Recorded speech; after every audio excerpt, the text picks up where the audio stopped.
আরে এটা বল্টু না? দেখি তো ডাক দিয়ে। কিরে বল্টু, একটু শুনে যা তো। আরে এটা স্যার না, দেখি তো।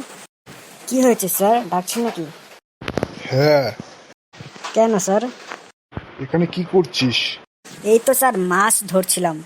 আচ্ছা, তাই নাকি? হ্যাঁ স্যার, কেন? স্কুলে গিয়ে পড়াশোনা পারিস না, আবার এখানে মাছ ধরছিস?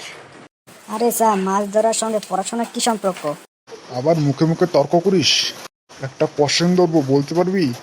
আরে স্যার কি বলছেন, কি বলবে বলুন না। আমি সব কিছুর মধ্যে স্পার্ট আছি। আমি ইংলিশের মধ্যে অনার্স নিয়ে পড়ি স্যার, কি বলছেন? আচ্ছা বল্টু, বলতো পৃথিবীর সব থেকে চালাক প্রাণী কোনটি? গরু স্যার। কিভাবে বলতো? বাংলায় একটা প্রবাদ আছে, অতি চালাকের গলায় দড়ি। আর আমরা দেখতে পাই বেশিরভাগ গরুর গলায় দড়ি থাকে। সুতরাং গরুই হলো পৃথিবীর সব থেকে চালাক প্রাণী।